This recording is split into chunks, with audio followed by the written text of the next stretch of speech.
Hello and welcome to Dialogue. I'm Yang Rui in Beijing. China's Foreign Minister Wang Yi has been meeting with Japan's Fumio Kishida and South Korea's Yoon Byung-sik in Tokyo this week. The foreign ministerial meeting could well be followed later this year by a trilateral summit of the country's leaders. On the foreign minister's agenda has been a review of the progress of their trilateral cooperation, a discussion of a trilateral cooperation in the future, and an exchange of views on regional and international issues of a common concern. But the meetings are being held as the three countries are at major odds over territorial disputes as well as a U.S. missile defense program. So just how serious are the disagreements, and will the ministers be able to find any common ground? With me here in the studio, I'm very happy to be joined by Su Ge, president of the China Institute of International Studies and a Tongan author and columnist. Joining us from Seoul will be Song Hyun Lee, a research fellow at the Sejong Institute, and in Bangkok, Yoichi Shumazu, former editor of Japan Times Weekly. But first, let's look at this. A meeting of top diplomats from East Asia's heavyweights comes at a sensitive time. The foreign ministers from China, Japan, and South Korea are convening for a trilateral discussion for the first time in nearly a year and a half. Since then, diplomatic and territorial friction has been on the rise. That's why analysts are closely watching Wednesday's talks for possible signs of improved relations. It is our responsibility to promote economic development, lead regional cooperation, and maintain regional peace and stability. China insists that in the spirit of squarely facing history and advancing toward the future. Regional security was high on the agenda.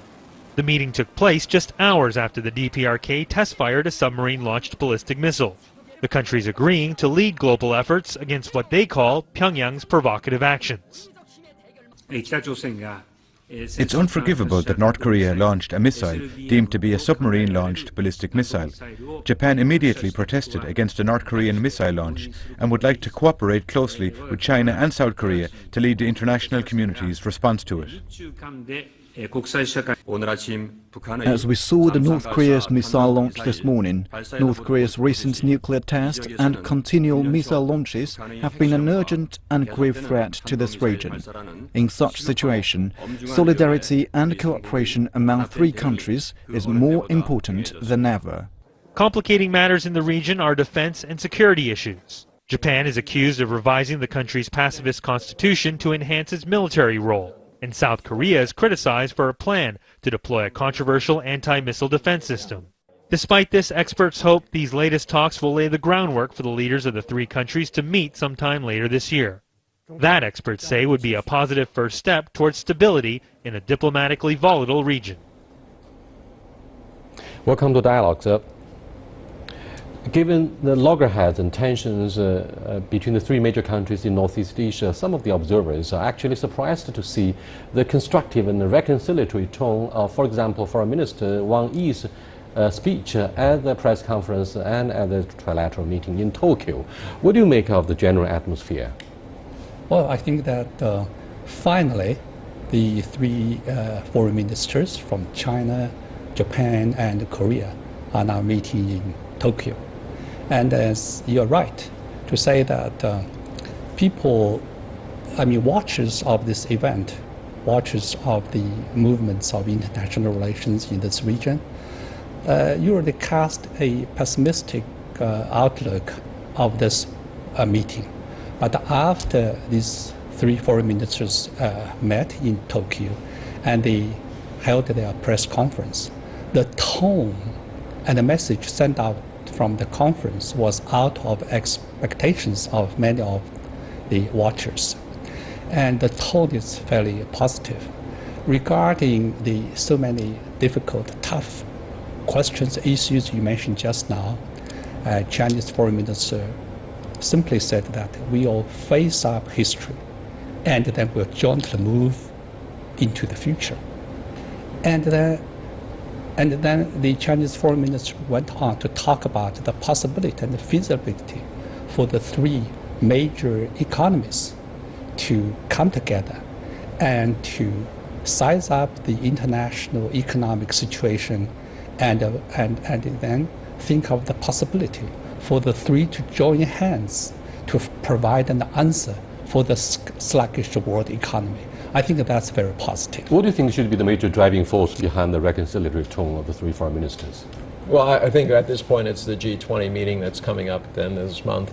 I think China is very, very concerned. There's a vacuum that's going on in the world. The G7, G8, whatever you want to call it, has failed. It's no longer representative of the major countries that can bring about economic change. So that's one part. The other part is containment. Or compartmentalization, and what I mean by that is there are trade issues that are essential to all of these three economies. They're all locked together much more strongly, Japan and Korea to China than vice versa, but still very, very important relationships. And it's the question of, can you put aside your territorial issues in exchange for having more cooperation on the much needed economic ones? It seems Japan is obsessed with anger. Since early August, it has protested 30 times against the alleged intrusion by Chinese vessels into contested waters near the Diaoyu Islands. And just yesterday, the Foreign Ministry of Japan protested against the submarine-launched missile by the DPRK. So this country is known for lodging protests all the time. Now, given this background, do you think Japan will qualify for the host country in formulating a healthy and constructive agenda? For this meeting? Right. Well, I think that there are tremendous difficulties. And there have been ups and downs in bilateral relations between China. Excuse me, do you think the difficulties come from within or without? Since on August the 15th, the Emperor has made it clear that he wants to step down, and in his statement he showed open differences with Foreign Minister Shinzo Abe over history and the wartime atrocities, and therefore there have been allegations that major differences come from within domestic politics of Japan. Yeah, I think that you're right. There have been factors from both without and within. That is, there are factors in the international arena which have made with added difficulties or which paved the way for the ups and downs in the international situation. For instance, American change of its international strategy, so to speak. And then domestically in Japan, you can also, there's one factor that needs to be accounted for. That is, there is upsurge of the right-wingers. And then just now you also mentioned the Diaoyu Island.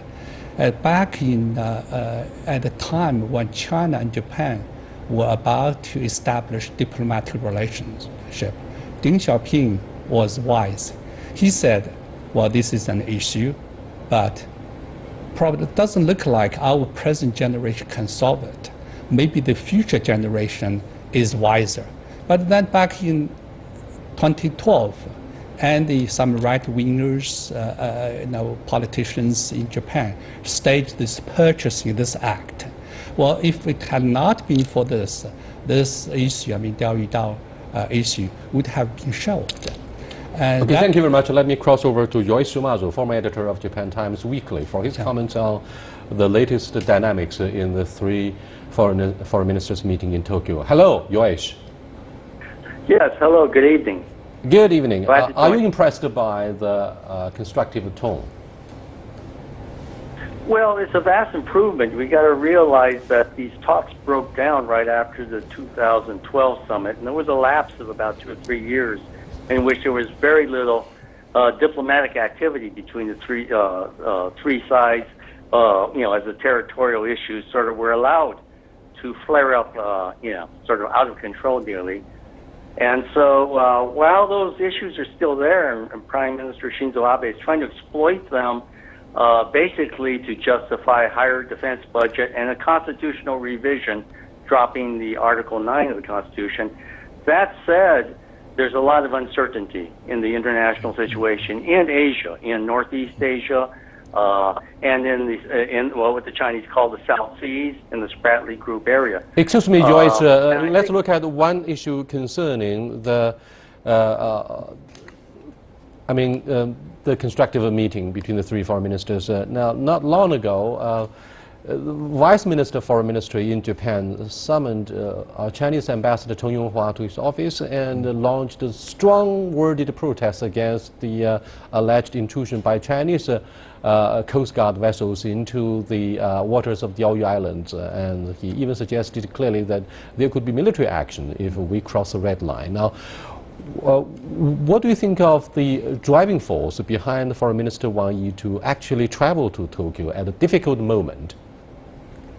Well, I think you realize there's a lot of grandstanding going on, and that a lot of that was for Japan's domestic consumption to get the defense budget and constitutional changes. But I think all three countries are very aware that this year, with the presidential elections in the United States, a changing climate among the American public toward issues of war and peace, that we're really seeing some massive changes occur. And also the fact that both candidates are now opposed to the Trans-Pacific Partnership Agreement. So the U.S. policy is undergoing enormous changes, and the ball may well be in the court of the Northeast Asian countries later this year to figure out what they're going to do about trade, finance, security, without a large American security commitment to Asia there. And this is going to be, and you have to see this also in the context of Southeast Asia. I think all sides have been jockeying for position in Southeast Asia, but no one's got the upper hand.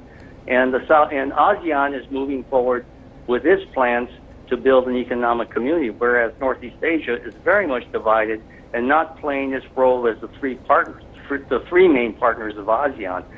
So I think there's a lot of hedging going on, and that this meeting will be seen by all sides as a hedge, to wait and see what happens in the U.S., but meanwhile, not embroil themselves in huge disputes that will be irreversible, that will cause irreversible damage, that they may have to cooperate as a region much more in 2017. Thank you very much, Anna. What is the American perspective in examining the proposed co-prosperity by Japan, China, and South Korea? Because when the Democratic Party of Japan was in power, they called for formation of East Asia community, and the Americans were not very happy about this idea. Do you think economic cooperation would be the only one that could hopefully bring the three major economies together in taking a second look at the idea of FTA? Because we were able to sign FTA agreement with the South Korea, and that was part of the reason why President Pyo King-hui agreed to attend the military parade to commemorate the 70th anniversary of the end of the Second World War here. From the American perspective, it's not going to be welcomed in Washington, quite frankly. I mean, as he's just said, there's massive changes going on in terms of the policy, with a more isolationist view, with the junking of TPP. RCEP is coming into the things. This is the China-led economic cooperation agreement. But I think that the most important thing is, right now, what the U.S. was selling was trade and security, and China was selling trade and development. And at this point, it seems that there seems to be a real change, a tipping point, which is occurring. And I think people should be paying a lot of attention to this G20 and the role that China takes as a leader in this. Thank you very much. You are watching Dialogue with Ambassador Su Ge and Mr. Anna Tangen. We'll be also talking to Yue Shumazu, former editor of Japan Times Weekly. We are looking at issues of common concern among the three foreign ministers from South Korea, Japan, and from South Korea, China, and Japan, who are converging in Tokyo to lay groundwork for a possible trilateral summit meeting, maybe next month in Hangzhou. We'll be back in a short while. Stay with us, please. Welcome back. Let me cross over to our South Korean correspondent who's standing by, not correspondent, but a research fellow in Sejong Institute, Seoul. Hello. Hello. Very nice to have you on our program. To my knowledge, South Korea, to my knowledge, for a number of years, South Korea has been pretty reluctant to engage in bilateral military maneuvers with Japan, because you have territorial disputes and issues of comfort women and wartime atrocities suffered by Koreans during the Second World War. However, your tone and policy may have changed last Thursday, and you agreed to have a wider information sharing with Tokyo. Does that indicate a radical departure from what you have pursued before? And does that run the risk of having a showdown with your immediate neighboring country of China over particularly the issue of a THAAD deployment? Well, my immediate answer is no. But first of all, let's congratulate. Today is the 24th anniversary of establishing diplomatic relations between China and South Korea. And coming back to your question, of course, South Korea has agreed to exchange military information with Japan, but through United States, we are not giving information directly with Japan. We are giving the information, exchange information with the United States, and U.S. is mediating that information with Japan. So the information sharing is limited, and this is something that normal military-to-military exchange that South Korea has with 24 other countries as well. So this is not something that China should take too seriously. This is normal military exchanges, and there's no need to overreact. And I think you just mentioned about today. What happened was the North Korea's SLBM. Somebody launched ballistic missiles. As you know, it flew about 500 kilometers and fell in the Japan's ADIZ. And what is surprising about this missile test today is that initially we expected this will take about 3 to 4 years, but it happened in like 1 or 2 years. So what means that the technological speed of North Korea developing technology is faster than what we had expected. And the next step, probably what we expect, is that North Korea will develop a submarine launched missiles that can put 6 or 12 more number of missiles that will be much more dangerous. At the same time, what we fear is that North Korea may launch into a project that will build a nuclear-powered submarines. So what that means is that the U.S. policy of strategic patience that is actually a recipe for doing nothing about North Korea's nuclear development is not working, and we should engage North Korea and do something about North Korea now before North Korea's nuclear and missile technology develops much further, and that may be too late, and it will pose a significant regional security threat to all the countries in the region as well, including China. A couple of weeks from now, in early September, G20 summit meeting will take place in now a beautiful Hangzhou city, Zhejiang province. President Pyo King-hui will attend the summit meeting. What do you think of the possibility that our president, Mr. Xi Jinping, will meet with her on the sidelines and discuss or rediscuss the issue of THAAD deployment? It's a sophisticated missile shield program in R.O.K. Will it be possible for you to reconsider the deployment? I think you're going to ask this question. And the G20 meeting is really, really important for both South Korea and China because, as you mentioned, the THAAD issue, depending on how you pronounce it. My opinion is not important, but my sense is that the South Korea president has already announced it. So the deployment will be carried out.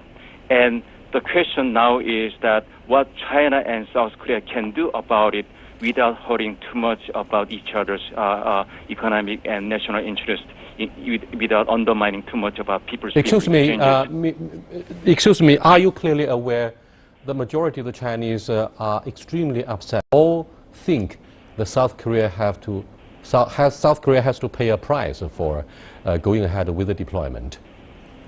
Well, I'm aware of that, and also I think I'm not sure whether Chinese are aware of the fact that the South Korean president's decision to deploy THAAD was a disappointment with China not doing enough about North Korea's provocations. So I think disappointments are on both sides, not on the unilateral side. So the question is what to do about it when the decision is made and disappointments on both sides. I think China is being the art of war, the Sun Tzu Bing Fa. China is a great strategist. I think it's time for China to show their strategy about exploring alternatives, how we can creatively approach and deal with this issue. And the G20 meeting, upcoming meeting in Hangzhou, a beautiful city, I've been there many times, is a perfect site where Xi Jinping and Park Geun-hye can meet and sit down and have a very frank conversations. For example, one alternative is that make a SAD deployment as a conditional or temporary. That means that when there is, the nuclear weapons, missile threats from North Korea is gone, then SAD deployment will be gone as well. Or at least there will be a significant consideration for in that direction. Thank you very much. So we'll get back to you and discuss alternative. this possibility later on as we go ahead with the studio discussion here back in Beijing. Ambassador Su, obviously our friend in South Korea came up with a very interesting idea and proposal as to a package. You persuade the DPRK to give up the ambitious nuclear program, and then we'll take that as an alternative to seeking a diplomatic solution. What do you think?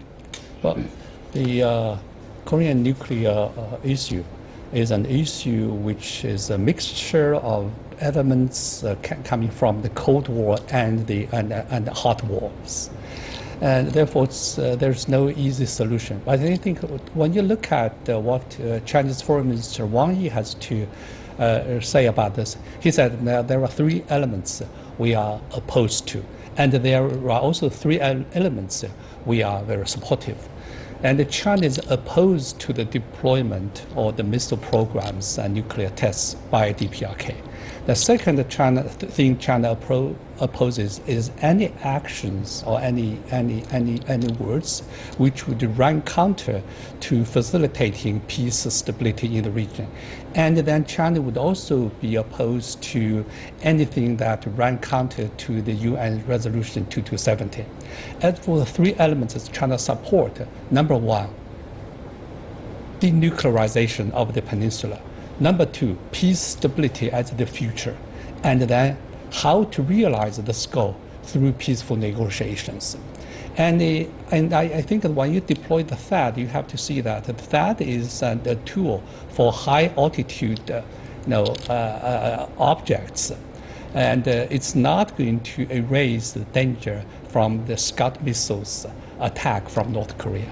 And then it's not enough to provide even a security shield for cities like Seoul, but it's enough to send alarms to Russia and China, because for these two countries, these can be regarded as a serious security threat.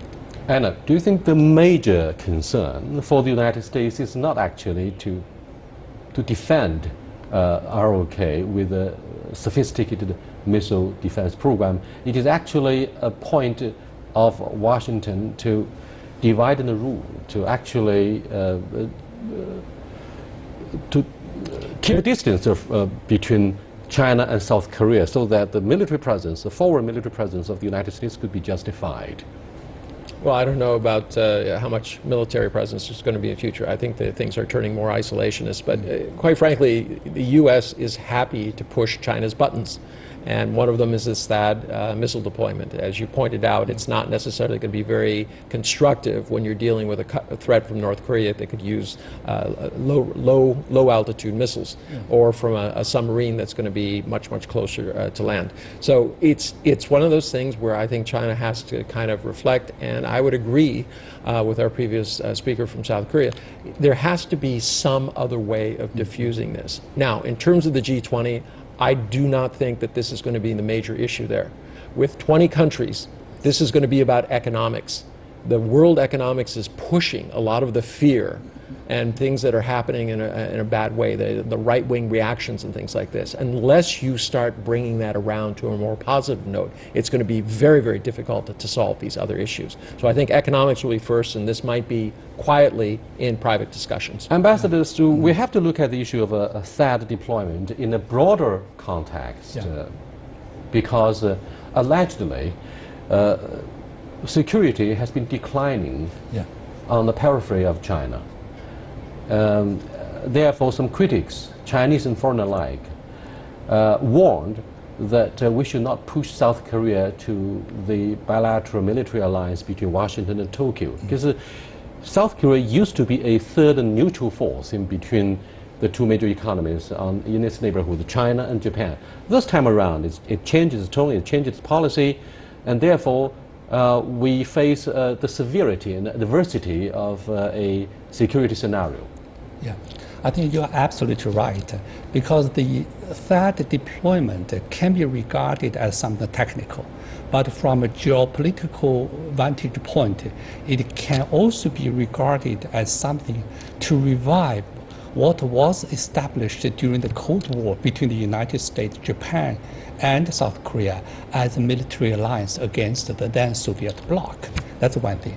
And another thing is that when you look at a piece of art, you can close your eyes to the canvas. The other way is to step back, and then you can see you have a better view. I think that when we see the THAAD deployment, we have to see the general trends of the world. The world is moving toward peace, stability. Its economy is fluctuating. The G20 summit is upcoming, and it's time for the G20 leaders to focus their attention on how to deal with the symptoms and to find the remedy for this sluggish world economy. Just think that Japan, China, Japan, and Korea, three countries put together, their GDP together would account for 20.9% of the world's total, 5%, one-fifth. So if these countries come to think of the big picture and join hands, they can make a much better future for the three countries in the region and then make contribution to the world economy. Now, I'd add to that. South Korea and Japan are both trading nations. Yeah. South Korea's half of their GDP is dependent upon export. Yeah. The largest market is China. It's one of the few ones that's growing. So it's absolutely essential that they come to terms on this economic things. And I think everyone's aware of that. Yeah. Then China's decision, quote unquote, to bar superstars from South Korea like soap operas might not help if you consider a closer collaboration to seek greater co-prosperity. After all, Japan and China are the second and the third biggest economy. There are good reasons. Yeah. But again, lurking behind is the United States, which is not happy to be possibly excluded and left marginalized from the regional integration by the three major economies. Well, whatever United States is up to, and it's up to the United States. But the three countries, we are neighbors in the region. And there are so many things you just cannot do about. And one of those is you cannot remove your neighbors away. Thank you very much. You cannot choose your neighbor. Until next time, goodbye.